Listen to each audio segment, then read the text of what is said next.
BlackkKlansman came out just 7 years ago in 2018 and is a clear example of a film being reflective of the times. It sends a message that could be summarized as, over the span of nearly 50 years in this country, white supremacy remains a problem, and behind our false veil of progress, it's gotten worse.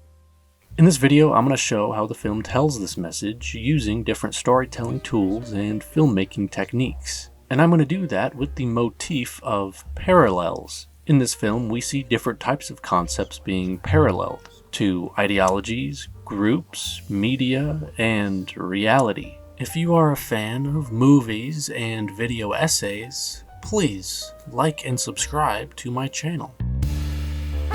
BlackkKlansman is a Spike Lee film that uses a true story as a very loose foundation to tell a story about racism in America. I'm not going to be focusing on the true story aspect since this analysis is focused on themes presented in the film, and most of these people are made up, and a lot of this didn't go down this way. It's about a black police officer infiltrating the Ku Klux Klan in the 1970s, based on the book by Ron Stallworth, who is our protagonist. This film does an amazing job at talking about one of the most serious societal problems in America, while simultaneously having a lighthearted tone.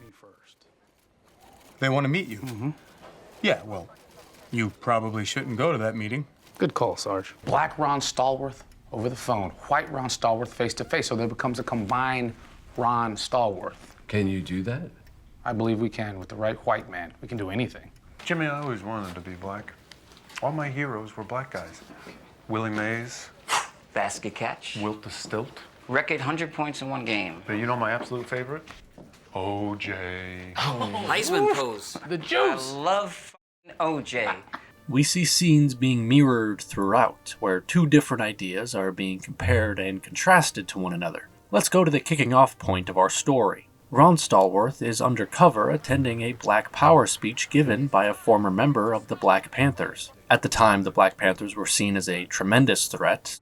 As far as I'm concerned, FBI Director J. Edgar Hoover was dead right when he said the Black Panthers are the greatest internal threat to the security of these United States. So Ron's mission was to see if they were planning an attack or advocating race-based violence in the community. Later, after Ron makes contact with the KKK and sets up a meeting, another cop, Flip, goes undercover to see if they are planning an attack or advocating race-based violence in the community. The story beat of a cop going undercover is being repeated, creating parallel scenes, so let's compare these two interactions. Kwame Ture's speech that Ron attends is shown as a true-to-reality, uplifting, and powerful presentation. The shots of faces and darkness give this scene a sense of surreal admiration. It puts a spotlight on and could be representative of how one may feel when hearing a powerful speech, as if the speaker is talking directly to you, or enlightenment. After the speech, Ron meets Kwame Ture and asks him a question.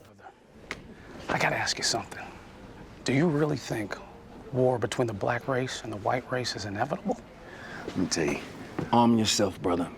Get ready, because the revolution is coming. Pick up a gun and arm yourself. Because trust me, it's coming. Thank you for coming tonight. God bless you. With Kwame's response, the scene ends perfectly showing what the Black Power movement was like in the 70s. Now on to Flip and the Klan. Off the bat, this scene is far from the spectacle that Kwame Ture's speech was. There is no crowd cheering or line outside to get in. It's just a few white men talking in a grubby bar. Just as the last scene showed us the state of the Black Power movement, this scene shows us the state of the White Power movement. Flip meets the leader, Walter, and they all share their nearly comical, racist attitudes about black people. That's all you see on TV anymore. You're selling soap, you're selling toothpaste, you're selling automobiles. Everywhere you look, it's stickers. Hell, they ain't even colored no more. Negroes. Black. Afro-Americans, man. Fucker, just call them fucking niggers. Make it fucking simple. That's a right idea. I've been saying this stuff for years. Well, you ain't the only one. It's good to know someone else gets it. It can get a chuckle out of you until you realize there are people that actually think like this. In contrast to how the Black Power speech was shot, this scene uses handheld shots with some shake to it. It shows us how small and pathetic the Klan was, a stark contrast to the intense and magically shot Kwame speech. But there is actually one similarity between the two groups. We're gonna make fireworks. All right, Ivan, shut your dumb mouth. Arm yourself, brother. Get ready, because the revolution is coming. Both hint at violence. Now let's look at their respected scenes afterwards where they recap what they got out of the experience to see how the police react to these vague threats. He told a room of black folk to get ready for a race war, that they were going to have to arm themselves and kill cops. I mean, what about that? Yeah, he said that, but Chief, I think it was just talk, rhetoric. That's what I thought too.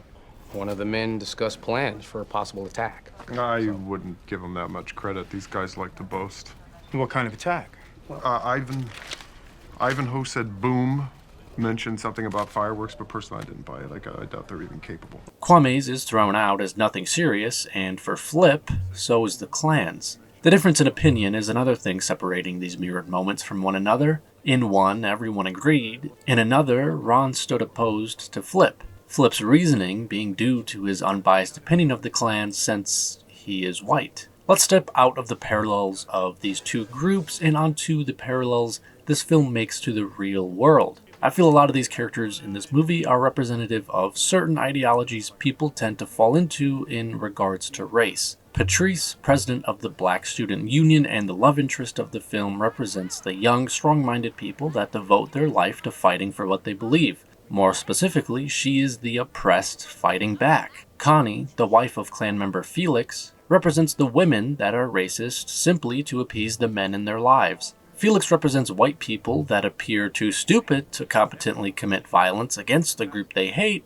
but really their ignorance is what makes them so dangerous. The racist cop that works at the same police department as Ron and Flip represents racist cops. And Flip represents the white people that have expressed love for black people, but when it comes to actually acting on those feelings to help and support them, they fall short. All of these characters have an air of reality to them. They existed then and still exist now. This movie, taking place in the 70s, doesn't just mean it's a period piece attempting to capture the era. It is that, but it also creates this automated comparison for the audience. Watching this movie, or any movie that takes place in a different time period, you are naturally going to compare how things were then versus now. And these characters are telling the audience that nothing has changed. Then and now are parallel. The paths never diverged from each other.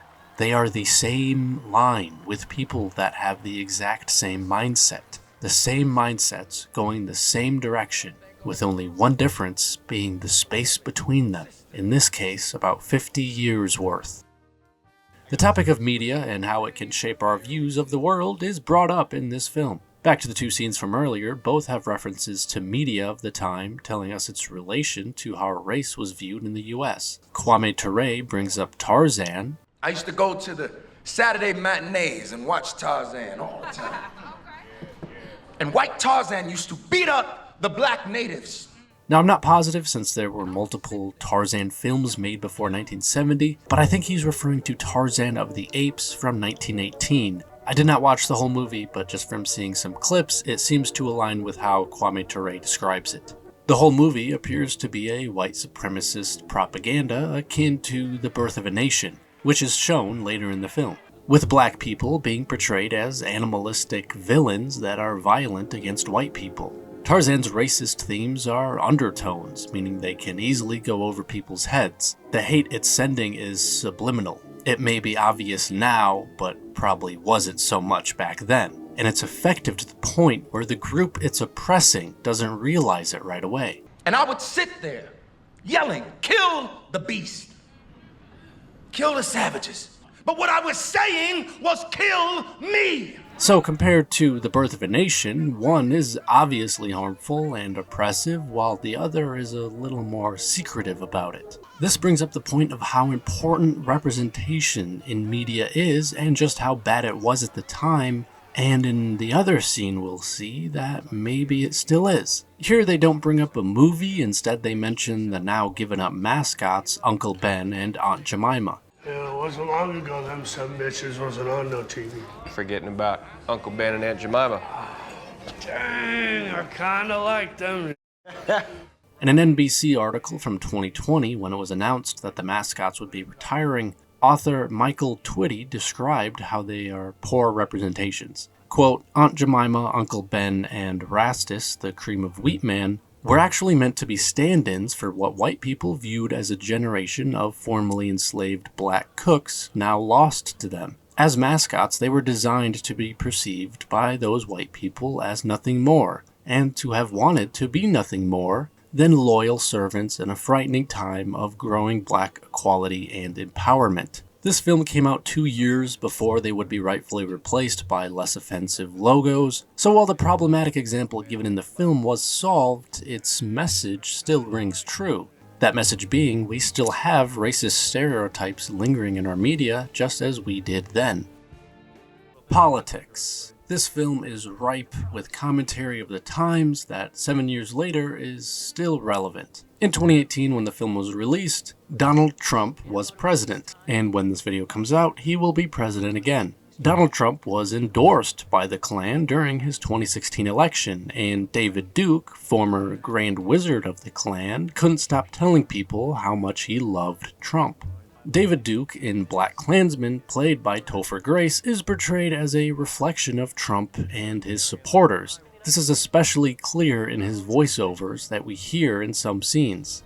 The only thing that we hear today from politicians... cross burning is off. Too many cops, god damn it. Right, thank you, black people. I love black people.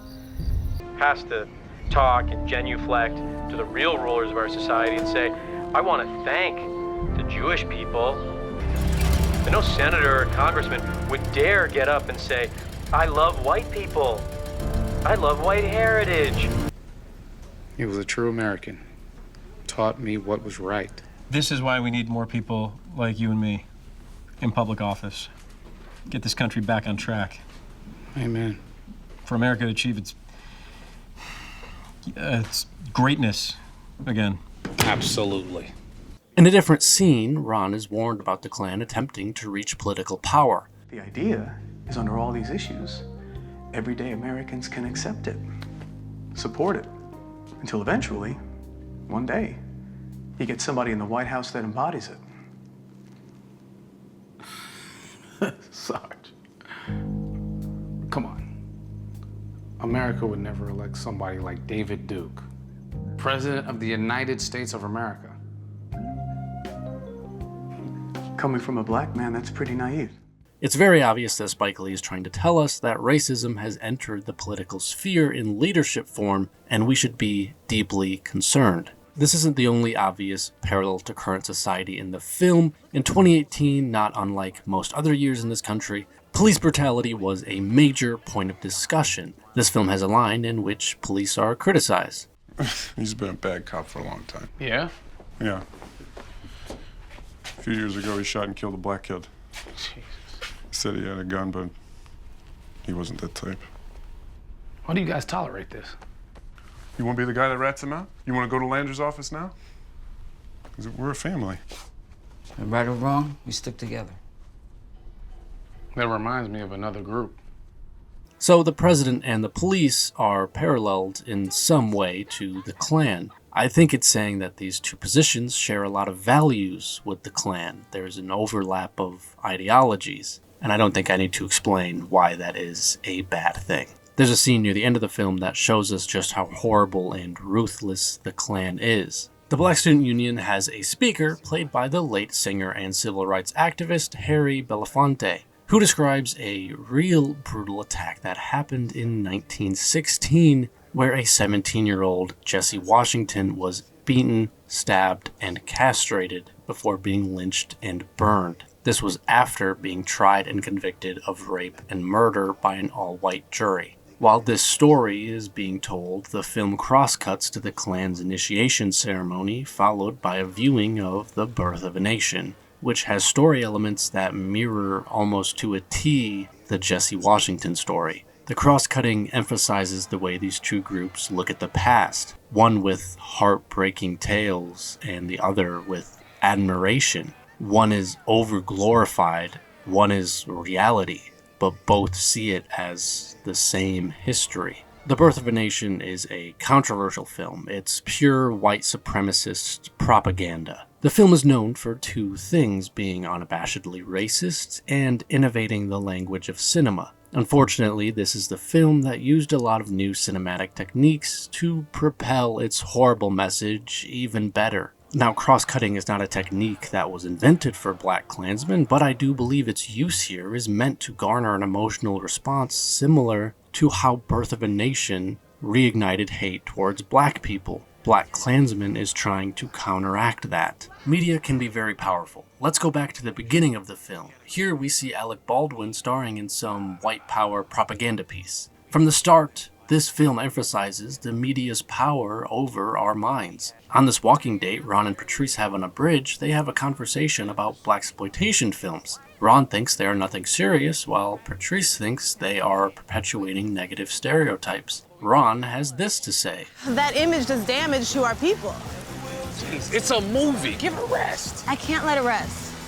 That point is proven wrong multiple times in this movie. BlackkKlansman is partially blaming the racist depictions of black people in early Hollywood as a reason why hate has a home in this country. This social commentary then circles onto the film itself, giving its purpose to garner more empathy for black people and other oppressed groups as a Hollywood film. It's the antithesis to The Birth of a Nation. It puts the KKK in the villain category and shows the struggle black people go through in a country ruled by the very people that hate them. A message that was true to the 70s when the film takes place, a message that rang true in 2018 when the film was released, and a message that rings true right now.